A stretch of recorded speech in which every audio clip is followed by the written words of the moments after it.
Today, we're looking at some incredible stories from the sea, tales of both tragedy and hope that have shaped Korean history. And this is the mission history for the second week of April, as told by Pastor James Wong. He's really dug deep into these events, and they give us so much to think about. You know, for so many in South Korea, April is a really tough month. Back in 2014, the Sewol ferry tragedy just left this huge hole in the nation's heart. It was a devastating loss at sea that no one will ever forget. In that modern tragedy, it's a powerful echo of the past. The sea has always been the stage for both immense sadness and, well, incredible moments of providence. It actually brings to mind some really compelling stories from Korea's early mission history. So let's dive into one of those, starting with a story of ultimate sacrifice. Our first story is about a missionary named Appenzeller, and it's a story of incredible sacrifice. So, picture this. It's the middle of the night, June 11th, 1902. Missionary Appenzeller is on a ship headed to Mokpo for a Bible translation meeting. But near Yeocheongdo Island, his ship collides with another one. It was a terrible, tragic accident. And this is the heart of the story. In all that chaos, Appenzeller actually had a chance to save himself, but he saw that his assistant was trapped inside. So he made a choice. He ran back into the cabin of the sinking ship to try and save him. What an unbelievable act of sacrifice. Sadly, neither of them made it out. Now, let's shift gears a bit. We're moving from a sea of sacrifice to what can only be described as a sea of miracles. So fast forward exactly 10 years after Appenzeller's death. Another missionary in Korea has his own life-changing encounter with the sea. But his story, well, it had a very different ending. So who was he, and what on earth happened? His name was William Arthur Noble. He was an American Methodist missionary who'd come to Korea way back in 1892.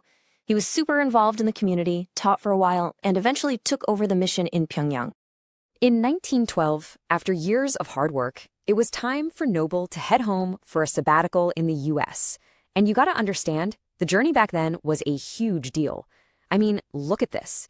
He went from Pyongyang all the way to Vladivostok, then took the Trans-Siberian Railway across the entire continent, crossed Europe, and finally landed in England for the final leg of the trip. So, from England, he was all set to sail to America. He even sent a telegram ahead of time to confirm his spot on a ship that was scheduled to leave on April 10th. And that ship was the RMS Titanic. Yep, that Titanic. He was booked to be on one of the most famous and infamous voyages in all of history. So the huge question is, if he was supposed to be on the Titanic, how did he survive? The answer is almost unbelievably simple. It's kind of crazy. It all came down to a single lost bag. That's it. One piece of misplaced luggage completely changed the course of his life. He actually wrote about it in his diary. As he and his group were getting ready to board, someone realized a bag was missing, so everything stopped while they searched for it. That little delay, that frantic search, took just long enough for them to miss the ship. They literally had to watch the Titanic sail away without them and book a trip on the next boat. Just wild. A moment of frustration over a lost bag ended up saving his life. Wow, I mean, two powerful stories from the sea, one of just incredible sacrifice, and the other a near miraculous escape. They're just amazing to think about.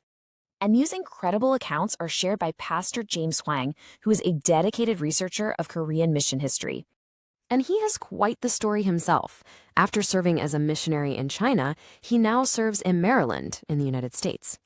He shares these amazing histories in his weekly devotionals, which is called Remember and Repay, 52 Weeks of Mission Meditation.